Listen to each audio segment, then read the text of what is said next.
Hi, I'm Tim. Welcome to WatchBox, and thanks for logging on. As ever, all you see here is for sale. Reach out to tmosso at thewatchbox.com to buy, trade, or sell. Names of watches, references, and when available, prices are in the description below. Reach out to me.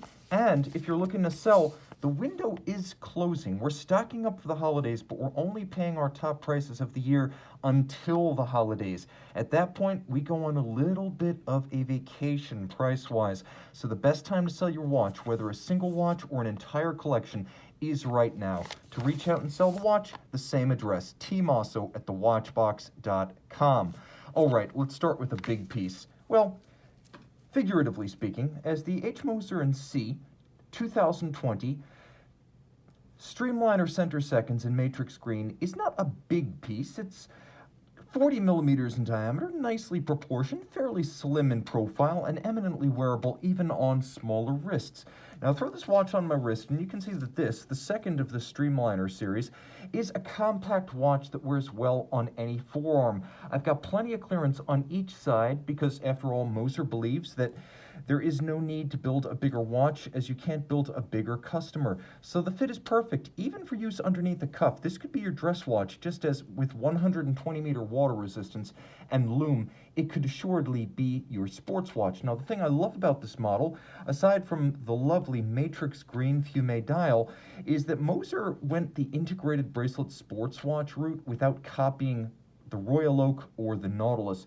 This shape is entirely their own, right down to the lovely interlocking links of the bracelet. Now, if you take a quick look, you can see it's almost biomorphic, like the armor of an armadillo or some sort of heavily plated sea creature. It has this wonderful fluid motion in the hand, and the way the light dances across the satin and polished facets really sets them apart from each other, and this watch apart from anything else in its class. Mosers have always been known for their sculpted case flanks. Now, this is usually a concave profile on something like an Endeavor or a Venturer. Here you can see it has a little bit of a relieved hollow, flanked by two polished facets, and then there's a lovely lapping machine radial brushing on the bezel, and you can see it's much like the sports watches of the 1970s in that regard, without being like those sports watches of the 1970s, you know, the ones of which I speak.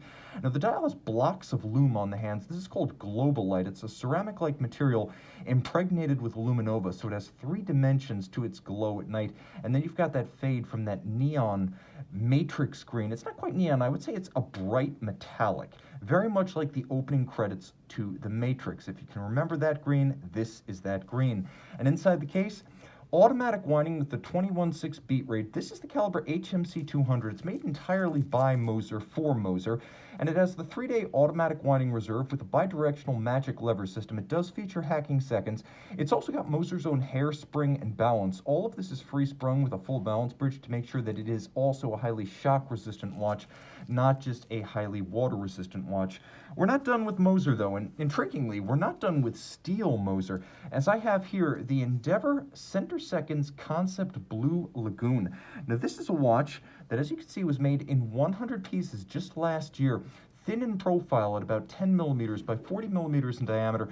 This is Moser's purest dial. They have the standard dials.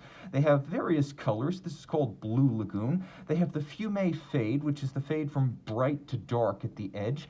And then they have the Purity dial, which is minimally adorned, and the Concept dial, which you see here, which is entirely unadorned. You can see the case flanks, of which I spoke here on the dress watch, is a combination of satin and then lovely scalloped hollows with mirrored interiors, concave and gorgeous. This is a timepiece for which no detail has been overlooked. Now, it's identical mechanically to the Streamliner because it features that same 3-day power reserve, hacking, automatic winding HMC 200. Interesting fact, Moser builds about 1,500 watches a year out of Schaffhausen, Switzerland. They're neighbors to IWC. But whereas IWC makes about 100,000 watches a year and Moser makes about 1,500, they're actually comparable in terms of their accomplishment as manufacturers, as Moser is able to build the small parts, including escapements, hairsprings, and balances through its local precision engineering subsidiary. This is a timepiece of extraordinary beauty and surpassing refinement. If you want something a little bit more conventional in brand, but unconventional in looks, then the 2016 to present Rolex Air King is definitely for you. Let me grab my polishing cloth. This is a watch that is mechanically and dimensionally identical to the Milgauss. 40 millimeters in stainless steel, 100 meters water resistant, same anti-magnetic escapement, same anti-magnetic hairspring, and critically, the same anti-magnetic soft iron cage around the movement. So this is also minimally Milgauss, 1000 Gauss anti-magnetic. What sets this one apart is that the dial is distinct. You can see it's basically an Explorer dial, 369 with an index at 12, but the combination of colors and the instrument-like calibration reference the instruments in the Bloodhound SSC supersonic car. These instruments were designed by Rolex. If the Bloodhound project ever gets off the ground, this look might become the fastest thing on 4 or any number of wheels. So this is the Bloodhound SSC instrument style dial. Throw it on the wrist, you can see that it looks very much like a Milgauss, which means it's one of the few Rolex watches for which the end links don't really protrude beyond the edges of the lug. So the lug-to-lug dimension here is true, and it's about 49 millimeters. It's easy to wear on my 16 centimeter circumference wrist. It has a lot of presence, and as you can see, it does have looms, so you can read it at night. 100 meters water resistant with a twin lock crown, and muted with a full satin finish to the Oyster bracelet. Now, we're not done. This is going to be a less muted Oyster bracelet. Launched in 2018, it's hard to believe that the 126711 CHNR was the first ever two-tone rose gold and stainless steel Rolex GMT-Master. For a line dating back to 1954, firsts, especially famous firsts, are uncommon, so this watch is a true milestone. It features a lovely combination of one might call root beer and black ceramic inside the bezel, which, as usual, on the GMT Master and Master II is bidirectional rotating.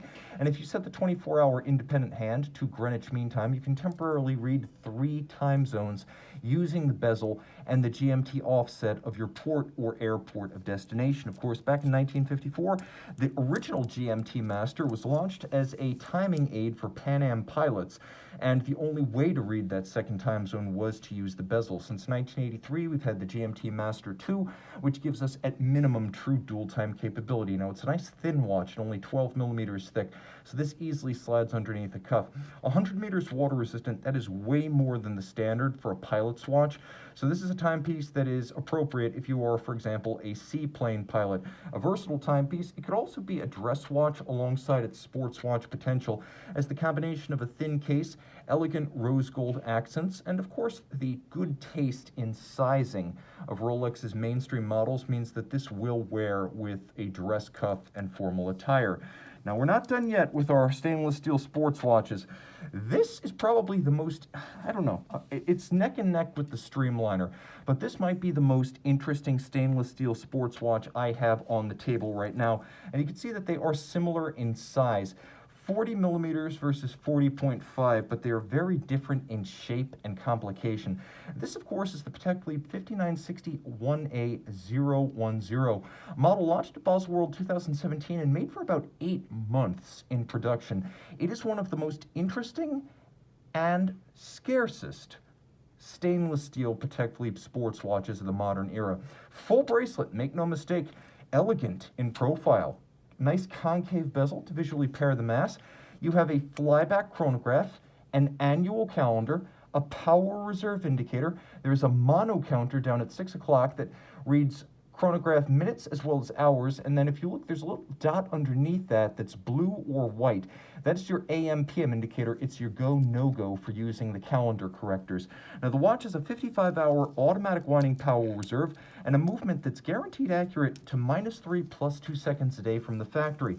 It has an anti-magnetic silicone hairspring, a free-sprung architecture to its balance for shock resistance, and the timepiece includes modern refinements you expect in a contemporary chronograph, such as column wheel actuation and vertical clutch engagement.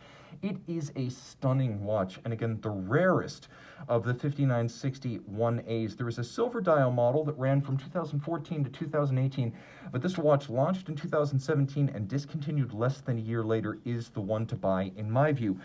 It's also a little bit sportier than the traditional 5960. As you can see, the indices as well as the hands are broader, bolder, and better loomed. Let's take a look at some loom shots. I'm going to do my best now to try to loom all the watches you just saw and give them their turn in front of the camera. So here we go with the 5961A. Right there we have the Rolex GMT-Master II. Right there you can see the somewhat more spare Air King. And then you can see the Streamliner with its 2 blocks of ceramic-based lume. We have a jam-packed show today, so I'm going to be flying along. But remember, the names of all these watches as well as the prices are listed below. Let's discuss FPJorn because we have a few of my favorites. Now, if you were to ask me what is your favorite FPJorn watch, it comes down to a battle between the Holland & Holland and the watch you see here. Not just the Chronomet Optimum in platinum, but the Chronomet Optimum in platinum as a black label model, exclusive to FPJorn boutiques and espaces. The Black Label series came out in 2008, not just as a boutique exclusive, but also for those who have previously purchased a new Journe. You must buy from a boutique and be a prior client. And it gets more exclusive, as only 2 examples of any given Black Label model can be made per year, meaning this is the ultimate in rarity from a brand that already makes only 950 watches a year. It is the most accurate mechanical watch FPJorn knows how to make, combining a number of elements that endow it with unerring precision. Let's talk about them, but first let's talk about the basics of this dial. The combination of the platinum case and the black dial is exclusive to the Black Label series. There is a power reserve indicator of which the first 40 hours are calibrated. It's actually 70 hours of power reserve, but for only about 42 to 45 hours will the watch maintain constant amplitude, as that is the period during which the remontoire d'égalité is active. That's a constant force device that ensures that for 45 hours, the balance will maintain constant amplitude. Now, if you look closely, the watch features a sweep seconds display, and then when you turn it over, it also features a deadbeat seconds display. Now, the deadbeat second, if you look closely, is based on the titanium linear spring and a second escapement. So you have the one escapement beating away at 6 beats per second, and then you have another one that beats once per second. And that remontoire, of course, is a fascinating way to create a deadbeat second, but its real purpose is to act as a buffer between the 2 mainspring barrels and the escapement. So every second, energy is transmitted to the remontoire and then to the escapement, with the result that the barrels never directly drive the escapement. So if they're overwound, if they're underwound, the amplitude is the same. Now there's more. In addition to the regularity of the torque provided by 2 barrels, the buffer effect of the remontoire, which ensures constant force, there's also a double direct impulse escapement with unlubricated titanium wheels. This is an evolution of Breguet's natural escapement, and each one of those wheels only impulses the balance in its direction of travel, meaning there is no Swiss lever escapement. This system ensures outstanding precision and minimal friction. There are more refinements, as this watch is adjusted in 6 positions compared to the standard chronometer and high horology 5 positions. You can also see, if you look carefully, that the free spring balance uses a handmade overcoil hairspring, and this helps the watch to keep excellent, and I should say consistent time, as the hairspring breathes concentrically and equally in any orientation with respect to gravity. And of course, because this is a contemporary FPJorn movement, bridges and plates both made of rose gold with Côte de Genève. You can see there is a bright bevel on the edge of the bridges with black polished screws. The Côte de Genève waves perfectly aligned across the bridges, with engine turning in 2 sizes on the base plate. And if you note, black polish on the cap pinning the stud. Very impressive. Black polish on the screws as well. We'll throw this one on the wrist again. 40 millimeters, it's a good size. I think this is probably one of the best looking Journe watches, in addition to its status as the far and away uncontested chronometry champion of the current crop of Journe mechanical wristwatches. Now we'll talk a little bit about a sportier model that came out in 2018, and this watch is easily the best looking version of the FPJorn Line Sport chronograph Monopoussoir Rattrapant, a timepiece that is a split-second chronograph. At first glance, it doesn't look like a split because as a monopusher split, it has two pushers, making it look like a conventional stop-start chronograph.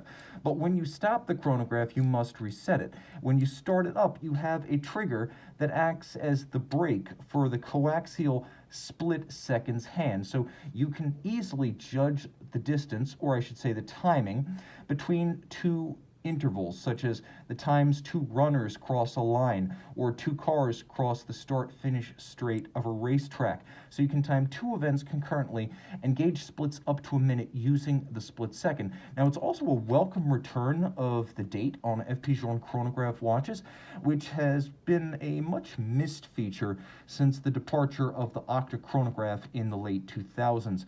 Of course, that was supplanted by the Sontograph, which had no date. Well, the date is back and there is a quick set.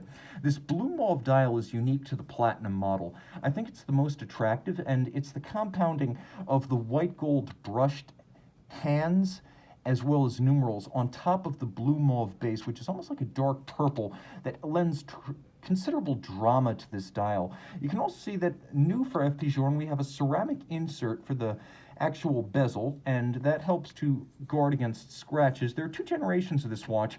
Both feature this lovely hammered and chiseled surface, which truly is a sight to behold and an impressive act of artistry. But the first generation of these includes the rubber bumpers on both the case and the bracelet, and the second does not. Now, I've found that this rubber tends to hold up well over time on older Journe sports watches, and it also helps to preserve the finishing, which in this case is considerable and intricate. So some folks like the color contrast and the durability that comes with the rubber. Others prefer the cleaner look, they will say, the monotone look without the rubber. I prefer the rubber. I just think it's a better bet for contrast and durability. If you look around the edge of the case, you can actually see that there is a circumferential bevel that's quite beautiful, and along with a couple of other well-chosen polished aspects, accents the case. It's more like jewelry. It doesn't dominate, but it's all in good taste and well located. Throw it on my wrist real quick. As a 44mm watch, it's large, but at only 12.2mm thick, it's also flat. So it's not too broad across the wrist, and I think if you can wear a standard 42mm round watch, you're going to be able to wear this. Because the lugs are stubby and the bracelet pulls straight down, it doesn't wear like a 44, it wears more like a 42. Now, the movement is worthy and impressive. This is caliber 1518, which means it is a remarkably broad movement. 15 French lean. You can see it fills the case back. All in rose gold. It includes steel components for the chronograph, and it includes red gold for the bridges and plates. The 80-hour manual wind beats away at 21.6. And take note, the watch features two column wheels, and you can see them in action as I operate the Rattrapant trigger. Two separate column wheels, and if you look closely, you can see although it does have a lateral clutch, it's not a conventional lateral clutch, as it uses the oscillating pinion that FPJorn first developed with THA back in the 1990s for the Cartier Tour 2 monopusher. And that oscillating pinion ensures that the watch, although a lateral clutch, does not have a pronounced jump to the start of the chronograph seconds hand. In spite of having the open and beautiful architecture of a lateral, it also has the seamless, smooth engagement of a vertical clutch. Technically adept, aesthetically gorgeous. We're not done with Journe. We got one more, and this one's the rock star. The Chronomètre Bleu. Launched back in 2009, I don't think anyone anticipated at the time that over a decade into its production run, essentially unchanged, it would become the heartthrob of the Journe catalog. Perfectly designed in terms of proportion, color, detailing. It has soul, it has warmth. It is cheerful, and especially on the strap, which I will note is a Journe factory article. The watch has a lot of life to it. Now, it starts with a dial that's a combination of metallic mirrored gleam and lacquer-like gloss, and that's largely because the dial base itself is mirror polished before it's lacquered. You'll also note, especially up close here, that the printing on the dial as well as the varnishing of the hands is off-white. It's like eggnog. It's a cream color that adds some warmth and softens the contrast between the dial and the features. You also note that there's an azurage or concentric circular guilloche of the small seconds, and then the case in blue-gray tantalum is hefty like precious metal, but it has an otherworldly complexity to it. Is it gray? Is it blue? Is it purple? It's all of these things at once, and it rewards close viewing. Caliber 1304 is technically what you would find inside, for example, a chronomètre souverain, albeit with the absence of the power reserve on the dial side. Technically, it's the same. 2 barrels, 56-hour power reserve, manual wind, 21.6 beat rate, 6-position adjustment, because it is, after all, the chronomètre souverain. It has a free-sprung architecture to take and hold a precise adjustment and also resist bumps and concussions that can alter the timing of watches with mobile stud indices. Lovely execution, as there's a handsome grand doge, or barleycorn, between the barrels and the balance cock. And if you look closely, you can see there's no obvious means of transmission from the barrels to the balance. You can see the escape wheel, but you can't see the train, and that's because the train is actually underneath the dial. This hidden train allowing that broad gulf or channel between the power source and the escapement to make for easier appreciation of that grand doge or barleycorn pattern. So you have engine turning below the balance, you have the barleycorn sort of cross hatching, then you have Côte de Genève across the bridges. There is mirrored anglage, and if you look closely, you can see FPJorn anglage is getting better. It's less obviously machined today and more rounded. You can also appreciate the fact that there is a satination on the wheels and a lovely pocket watch-inspired swan's neck click spring. It's a good-looking movement. And again, with a gold movement and a tantalum case, the watch has a satisfying heft in spite of its 39mm size, and it remains an outstanding option for men or women. If you're a classicist, if you don't like giant watches, if you've got a smaller wrist, if you're looking for the ultimate unisex power watch, that's exactly what we've got right here today. In fact, I think it's fascinating to compare these two, as they are within 1mm of each other. They are both base metals. They are both fascinating products of brands with comparable volume, and I've often described Moser as the German-Swiss FPJorn, and I think it's living up to that billing.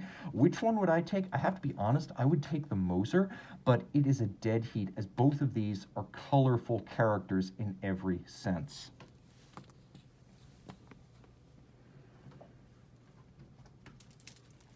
All right, I always like to punctuate these shows with accessible watches. Not cheap watches, mind you, but watches that don't cost 5 figures in US dollars. And what we have right here is a taste of the 1990s Zenith House style, and the latest from Bremont of London, as this is the Ionbird GMT. It's a 43mm titanium watch, and it is titanium grade 5 that's new for 2020, dedicated to the Spirit of Innovation, which is a Rolls-Royce engineered electric aircraft project aiming to set the world speed record for electrically powered aircraft. Bremont, of course, a longtime aviation enthusiast's watch brand. They're building their watches in England with Swiss movements in most models today, but it is one of the few ways you can get a watch that is, as you can see, assembled in London and regulated in Britain. There's a lot to love here. 43mm in titanium. The watch is a GMT. The watch is also 100 meters water resistant, and it features a sophisticated anti-shock system that makes it one of the most durable models you can buy from any brand at any price. Now, of course, there are 2 time zones displayed on the dial, and the watch features a ceramic, or I should say, a sapphire cap over its titanium bidirectional rotating aviator's bezel. So you've got that sapphire cap like a Blancpain 50 Fathoms. You've got the 24-hour calibration, and as with the Rolex we saw earlier, if you do set that 24-hour hand to Greenwich Mean Time, you have the ability to temporarily gauge 3 time zones at once. There are handsome rose gold applique indices and numerals on a dial that also includes rose gold hands. It's rich, but it's two-toned done right. It feels contemporary and warm. The bracelet's held on by hex screws and bars, which is far more secure than using pins and sleeves or spring bars, and you can see the same philosophy here. No pins and sleeves. These are all screw-fixed removable links. You can also see that there are 2 different stations with divots drilled inside the clasp. So you use your strap tool, you can move it in or out, and there's a half link built in on both sides, so you're going to get the right sizing. The timepiece, of course, does feature the triptych case construction, so you can see there's a central canister for the dial and the movement, which means though this is a 43, the lugs are separated out from the case, and everything fits nicely, soundly, comfortably, and because it's titanium, it sits lightly on the wrist. Now, when you flip it over, it's a chronometer grade Sellita SW330, which is like an ETA 28932, 42-hour power reserve, 2 time zones, 4 hertz beat rate. The 25 joule movement has 2 time zones, but it also has a conventional quick set, which is unusual on GMT watches. And as a certified chronometer, it is the highest grade of SW330 available. You can also see that the watch has these rubber bumpers on 3 sides, and those blue rubber bumpers are actually the shock isolators that separate the movement from the case. Just as on a Richard Mille watch, they endow the watch with extraordinary shock resistance in service. And you can see that this is an ambidextrous watch because the crown has been placed off-centered at 4 o'clock, so it will not dig your wrist whether you wear it on your left or your right hands. Bremont of London, impressive British-made watches. Now, this one is fascinating because for under $3,500, you're getting what many watchmakers regard as the all-time greatest chronograph movement of the wristwatch era, and that's the Zenith El Primero. This, of course, is the Zenith El Primero, originally retailed in 2002. This El Primero chronograph is a design that dates back to the mid-1990s. So at approximately 38.5 millimeters in steel, it's a perfect size. It'll wear well on any wrist, and it's nice and flat too, so it'll sit underneath the cuff. It's elegant, it's versatile, it's sporty enough that you could wear it casually, but it's also sober and simple in a way that tends to dress up nicely. The silver dial is probably going to be the broadest, most pleasing option. I know some folks have strong opinions about darker dials. They feel that they either make the watches too casual or too formal. I've heard both complaints, but silver tends to be the sweet spot for the market. Now, if you look, the quality level here is high, as the seconds hand has been rolled on a miniature roller so that it actually ducks underneath the curve of the sapphire. The same has been rendered on the minute hand, and then you can see we're using applique indices here, not printed features, and it does have a sporty flourish, as it's a chronograph with a tachymeter scale outboard, so you can gauge the speed of, for example, a car over a kilometer or a mile. Now, you can also see that there are polished chapter rings to the individual sub-registers, so the attention to detail here is strong. On the reverse side, this is the El Primero caliber 400Z, and to the best I can tell, the difference between a 400 and a 400Z is right about 1998. A change was made principally in the escapement to include a larger number escape wheel teeth, and that's pretty much the size of the change. Otherwise, this movement is the classical El Primero, as it originally debuted back in 1969, when it became the first ever automatic integrated high-beat chronograph caliber. Then, as now, some of the best column wheel pusher feel in the business, and you can see that column wheel. You can also see the lateral clutch as it's visible. It's not obscured, as these things tend to be, by some sort of winding bridge. In spite of the fact that this is an automatic winding chronograph, there isn't really a large winding bridge structure, so you can see all for which you've paid. And it is gorgeous, with both blued and polished screws. They serve different purposes in the movement. One type to hold the components in place, and the other type used expressly for tuning of the mechanism. 36,000 vibrations per hour, so 10 beats per second, the classic El Primero double-step cadence, and a 50-hour power reserve. Unexpected in a watch that is a little bit traditional and conservative in appearance is the fact that this watch is 100 meters water resistant. So as I mentioned earlier, this could absolutely be a sporty companion, to the extent that you could even put it on a water resistant band and expect to surface swim with it to no consequence. This is a versatile and lovable watch.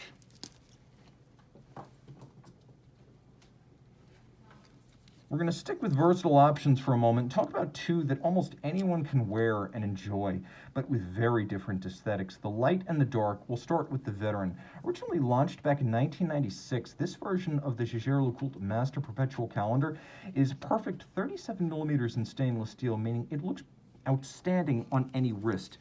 This movement, of course, is based on the IWC Kurt Klaus Perpetual Calendar system, but whereas IWC forces you to adjust through the crown, which often results in people accidentally setting their watch a few days ahead, and spoiler alert, you can only set the calendar in one direction. JLC was clever, and they separated the crown from the calendar setting. You just push the dimple on the side, and everything adjusts in sequence. Day, date, month, year, decade, moon phase, everything is mechanically programmed, so all you need to do is set the correct date, and everything else moves into sync. You don't need to look up the moon phase. You don't need to synchronize the rest of the calendar. It moves in sync, so you can't make up a day, date, month combination. Now, the watch remains thin. In spite of the modular complication, the JLC 889 base one of the great high horology, ultra-thin automatic movements of all time. It ensures that this watch still has a discreet and tasteful wrist presence. It's not thick, and the timepiece wears well on any wrist. It's also past the era of tritium, so this is a Luminova dial from the later series production, which means it's still sufficiently loomed that you can enjoy it and use it after night. Take a look at the case back and you can see JLC did things the right way back then. Fired blue screws, a real 22 karat mask, not 21, not 18 karat, not tungsten, 22 carats. If you take a look, you can see that the movement was adjusted in 6 positions. Again, 5 has always been the high horology standard. JLC used to adjust these watches to 6, and whereas 3 ATM was the dress watch standard, JLC gave you 5. This is high horology at its best, and a way to get into true handmade watchmaking at the complication level for under $15,000. So this is an outstanding timepiece, and look, even back then, JLC would give you a full deployant clasp on a steel watch, whereas today, on a watch like this, JLC would give you a pin buckle. This was a different era and a much missed one. Now, moving into the modern era, about as modern gets, this is the 2020 Cartier Santos ADLC. Amorphous diamond-like carbon. So it's a stainless steel watch with a very hard and stark diamond-like carbon case. Now you can see what makes it real impressive is that all of the standard watches finishing, that is the combination of polished highlights and satin finished matte elements, those are carried over. And so the watch is fundamentally stainless steel, hard black coated, and very different in aesthetic than the standard Santos that debuted back in 2018. The watch carries over the best features of that model, and it actually carries over the loomed hands of the 2019 blue dial version. You'll also note that there's a diversity of finish on this dial. It's a little bit difficult to gauge in my light box, but there is vertical satin finish like stainless steel on the center dial, and then the hour track has a radial brushed pattern that contrasts nicely. If you look closely, you can also see there's a step in the center dial, and Cartier had the good taste to make sure that the date disc was white on black with the base being black. Now the watch is not thick at 9.3 millimeters. It's about 39 millimeters wide by 47.5 millimeters lug to lug, and as you can see, it features the quick release system that's included on all the post-2018 Cartier watches. The watch does come with an accessory strap in alligator leather, so this quick release system allows you to quickly denude the watch of either strap and then replace it without need or resort for tools. So 2 straps included with this watch, and note the attention to detail as the rubber strap features these lovely bolt-style embellishments, and it does include a Cartier deploying clasp, as Cartier wants you to remember that back in 1909, Louis Cartier invented the first ever wristwatch deploying clasp. That one has been considerably upgraded since his, but it runs in the family. Inside caliber 1847, it's a manufacturer movement that's essentially a drop-in replacement for an ETA 2892. 42-hour power reserve, automatic winding, stop seconds, quick set date, all of that's 100 meters water resistant, so this is a real sports watch. And the timepiece is also highly anti-magnetic in a way that's not exactly standard in its class, but much welcome. The timepiece is impressive on the wrist, and you can see it's narrow from side to side, so you can really wear it on a smaller wrist. It has the presence of a large watch because it's broad, but it's not tall across the wrist, and you can see that it will fit underneath the dress cuff. There's a lot of value in this timepiece. We'll do a quick loom shot.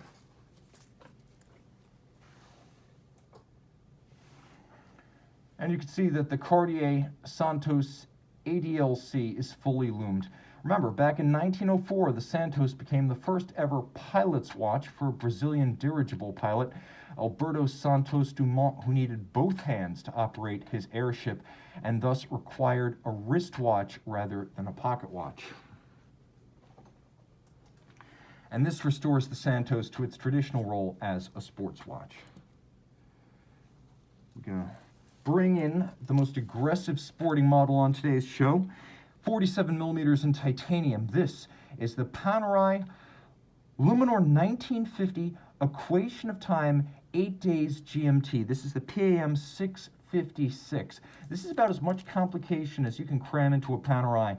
So though 47 millimeters is big by watch standards, I would argue that this watch is quite compact given what is in it. Now, the watch, of course, features a GMT. This is the most obvious of its complications. You can hide that second hand underneath the local hour hand, keeping the dial cleaner. You'll also note that there is an AM/PM indicator over at 9 o'clock, so you know whether that second time zone is indicating day or night. Take a look at the seconds hand. You see how it jumped up to the index at 60? The watch features a zero reset hacking system, so not only do you stop the seconds hand, but you reset it to 60 for easy synchronization against a reference time. Now, there's also a indicator that shows you the month of the year. There's a date, which is always practical, and then there's the equation of time, which is not geographically proximate, unlike something like equation of sunrise or sunset. It gives you the difference between mean solar time, or I should say, we'll call it mean civil time and solar time, as it's basically the difference between what we call noon and the time that the sun is actually directly overhead. As if you think about it, even within one time zone, there are going to be small differences in the actual clock time that the sun is overhead. We just have that mean civil time, which represents the time for everyone in a given time zone. The solar noon is always going to be the time the sun is directly overhead. So this is the difference between solar time and mean civil time, which varies from about minus 15 minutes to about plus 15 minutes a year. And it's just going to be the difference between what your watch indicates is noon and the time the sun is actually directly overhead. Now, the watch is also 100 meters water resistant. It includes a power reserve as well, and that 8-day power reserve, manually wound, beats away at 28,800 vibrations per hour on a full balance bridge with a free-sprung index for shock resistance. So this watch is just chock-a-block with refinements and one of the best-looking Panerai calibers, as this P2000 series, which launched the manufacture movements back in the mid-2000s, designed by a man named Eric Klein for Panerai, they were arguably over-engineered, featuring more refinements, technology, capabilities, and features than watches in Panerai's price class at the time. And some said maybe they went a little bit too high horology, but Panerai wanted to make an impact with its first ever in-house calibers. And with the 2000 series, it definitely did that. If anything, Panerai movements since have felt a little bit decontented compared to the original 2000 series. Now you can see it's a big watch. In titanium, it's not too heavy, but it is large. At 47 millimeters with a lug-to-lug span of about 56 millimeters, you do need a big wrist, and I'd recommend a wrist at least 17 centimeters in circumference to wear this monster. But it will be comfortable. Let's do a lume shot because it's a Panerai. Ah, the Luminor living up to its name. As you can see, everything on this dial is loomed, including the equation of time and the two indications over at 9 o'clock, the seconds and the AM/PM indicator. If you take a look at the reverse side of the case, you can also see that the power reserve indicator, though not the scale, is loomed. A lovely and whimsical touch to remind you that the folks at Panerai, especially in the design department, are having a lot of fun. You can also see that there's a little bit of depth to the lume on this dial, as this is a traditional Panerai sandwich dial with a solid disc of lume and then the stencil showing the features, the numerals and the indices, placed on top of that disc of lume.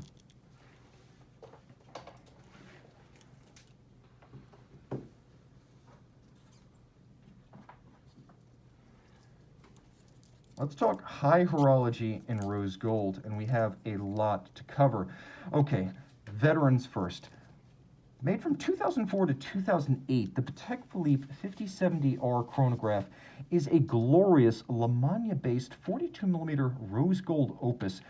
It was inspired, of course, by a vintage pilot's watch prototype in the Patek Philippe Museum. I believe it was I want to say the 2512, but that watch was far larger. That inspired the 1998 5070J in yellow gold, and that gave way to white gold and rose gold models like the one you see right here. Now, it is a wonderful flattened pagoda-style bezel, and what I always look for with these is how intact the fluting of the lugs is. You can really see here that it's very sharp and well-defined. This is always the first thing that goes when watches are poorly refinished or excessively refinished, and you can see just how intact that fluting is. You can also see that the edges of the stacked bezel are razor sharp, and this is true all the way around. This is so critical when picking a 5070.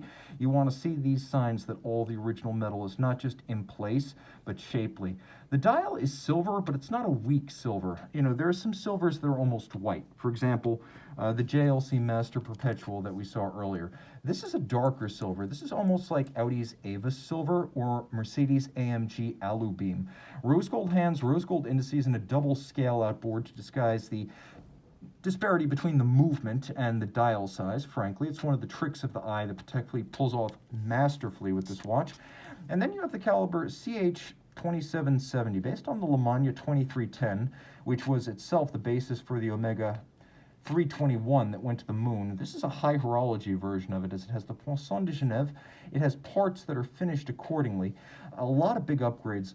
Aside from finishing, Patek upgraded the power reserve from 48 to 65 hours, upgraded the mobile stud index to a free-sprung regulator, upgraded the flat hairspring to an overcoil hairspring, then adjusted it in 5 positions. So there are a lot of changes, and that includes the shape of the chronograph components as well as the bridges themselves.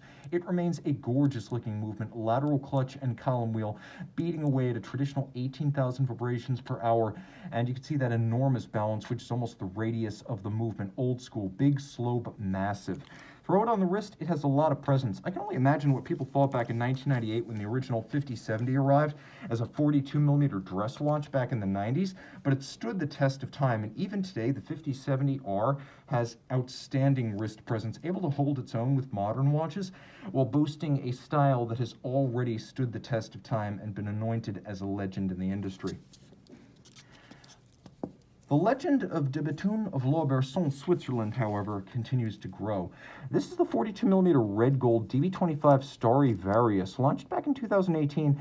This is the model that I always try to introduce to people who are de Bethune skeptical, as the watch doesn't have the crazy floating lugs of the other models, nor does it have outrageous size, nor does it have an open dial evocative of Starfleet insignia. This is a watch that, of course, is evocative of stars, but in an entirely different sense, not Star Trek so much as Starstruck. You can see the band of the Milky Way. The center disc is actually black polished and fired titanium that's been blued by fire.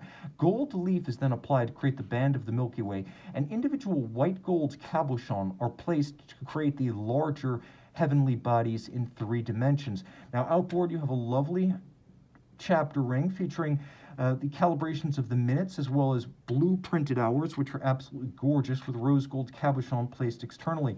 The case, 42mm and thin, is conventional in shape, distinctive in shape, but not outrageous. These are conventional lugs, and there is a conventional crown at 3 o'clock.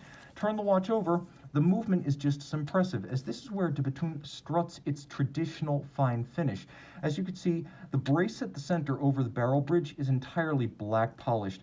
The edges of the bridges are mirrored and rounded the traditional way. That is the true mirrored, rounded, hand-finished anglage, not a machined bevel. The same is true of the balance bridge, which you can see is continuously rounded and black polished. And then there are Côte de Bethune, which are Côte de Genève, but they actually reverse the wheel on each side so that if you look closely, you can see that the dark faces of the coat are actually turned outboard on both sides. So they actually reverse the wheel so that each set of waves looks like a mirror image of the other. 6 days of power reserve inside the barrels, which are a patented self-adjusting system and feature a slipper so you can't accidentally overwind it. There's sapphire inside the barrels to reduce internal friction. 3 shock protection springs on the balance. 1, 2, 3. That's triple parachute. That's patented. The balance, which is titanium and white gold, is their own. And the 2-part hairspring, which includes a hand-formed outer curve, that is also patented, and they use that because it has the concentric beating properties of an overcoil, but without the shock susceptibility of an overcoil. For reduced friction, there is a silicone escape wheel of their own design. All of this, again, traditionally finished and very sophisticated located inside a watch whose design will be far less controversial than the DB28. This is the de Bethune for the guy who would ordinarily buy Moser or buy FPJorn, and this is the choice that I would make if I were looking to add a de Bethune watch to a collection of that caliber. Again, a timepiece from a brand that only makes 150 watches a year, rife with patents and original innovations. You rarely get this much inventive content from a single brand of any size. Which is why Omega, in 2014, gave us a watch that was impressive for its innovation from a brand of any size. As the gray side of the moon, the Omega Speedmaster Moonwatch gray side of the moon packed innovations into its 44.25 millimeter gray ceramic case. First, the material, which is feather light and almost impervious to scratches. If you want to know that your vintage, or I should say pre-owned watch, we're not quite at vintage yet with these, if your pre-owned watch has ever been refinished, get ceramic. You know for a fact it hasn't been refinished. It needs never be refinished. The watch has a platinum dial. If you look closely, you can see PT950 scrolled just north of the hands. The dial itself is a media-blasted sandpaper-like disc of platinum. The hands as well as the indices are actually blackened gold to create that handsome contrast and resist oxidation. If you look over at 3 o'clock, you can see that there's a mono counter for chronograph minutes and seconds. And if you do happen to be traveling, let's show how you use the time zone function. You can step the hour hand independently. All of that with a 60-hour power reserve, automatic, coaxial escapement, chronometer certified caliber 9300, column wheel and vertical clutch, amagnetic with a silicone hairspring, and shock resistant with a full balance bridge and a free spring index. There is a lot to love here. It has 2 mainspring barrels, so after 24 hours you don't have the big balance amplitude drop off that you get, for example, with a single barrel movement like a Rolex 3135 or 3235. Though a 44.25, don't think of it that way. Think of it as a 42. As it wears like a conventional moon watch, it's thick, and that's really the only knock against it. In every other regard, this is the best of the Moon series. The most innovative in design and exceptional in appearance. We're going to do a loom shot here because this actually broke new ground. The dark side of the moon is not loomed like the gray side, and I'm going to show you why the gray side is special. As you can see, it has a fully loomed dial, a fully loomed tachymeter scale, and even the insert on the crown is fully loomed. This is an outstanding and striking watch. Breathtaking lights on or lights off.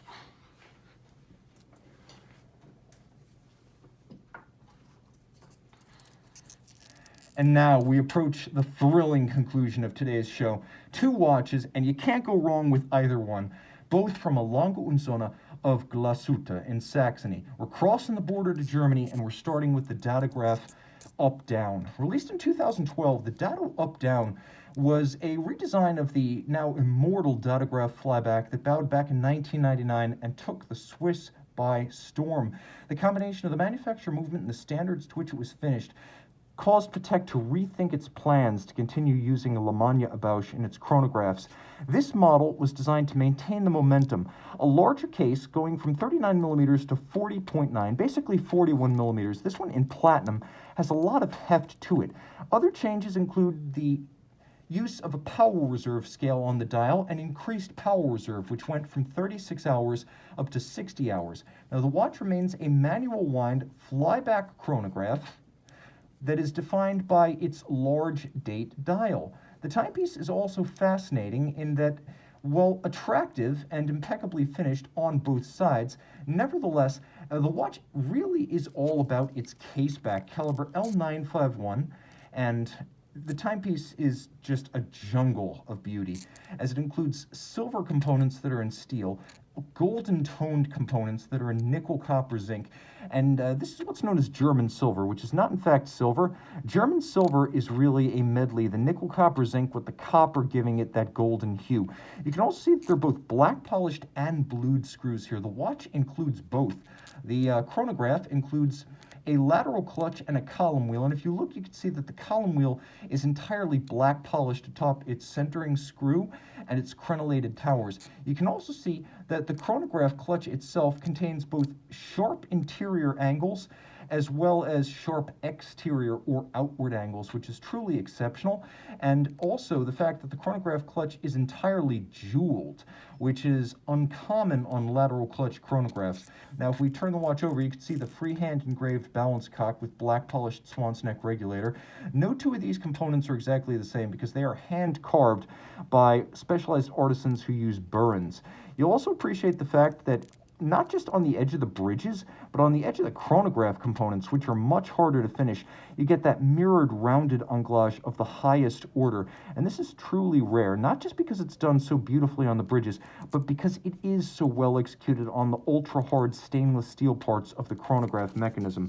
Now, the watch has always been a flyback chronograph, which means you can reset and restart it just like so. And the timepiece also includes that wonderful push-button date change that has a feel as sharp and well-defined as the column wheel of the chronograph itself. We're going to zoom out a little bit and take note. This one features a full platinum buckle, which is an uncommon accessory. They normally feature pin buckles. This one has a deployant clasp. On the wrist, it's large and in charge, but it's not overpowering. No one's going to say this watch is too big for your wrist if your wrist is bigger than 14 centimeters circumference, but it definitely has more presence than the original Dado. And with the power reserve, it's also a little bit more practical. A fun feature, both of these watches include solid sterling silver dials. They're galvanized to create the color you see here, black and silver, but the dials are actually solid 925 silver, a precious metal in their own right. This is the Datograph Perpetual. This model in particular was launched in 2010, 40.9 millimeters in rose gold. It is the Dado Perpetual, and what I love about this model is that when you pull the crown out and you use the pusher adjuster, all of the calendar indications step in sync. So if you fall 3 or 4 days behind, if the watch stops running, wind it so it's running again, set the time, and then if you fell 4 days behind, just push the trigger 4 times, and everything, the day, the date, the month, the moon phase, it will step in sync to bring all of the calendar indications back up to the current day. Now the watch continues to feature the flyback chronograph function, so you're also getting the flyback chronograph along with the perpetual calendar. And the dial, of course, is made of sterling silver, but the moon phase disc, as with all Lange moon phase discs, it is made of solid gold. The movement, just as gorgeous, technically similar. The main difference between this and the Dado Perpetual, or the Dado Updown, I should say, is going to be the power reserve. This is the traditional Datograph 36 hours, so you're going to have to wind it every morning. Lucky you. Again, this is as good as it gets with finishing that is legendary. It's not for nothing that Philippe Dufour purchased himself an Lange Sohne Datograph. The finishing is that good. The ultimate imprimatur of approval. Reach out to me, whether you're looking to buy a watch or sell a watch. tmosso at thewatchbox.com. Guys, thank you so much for watching. Time out, Tim out, and thanks for logging on.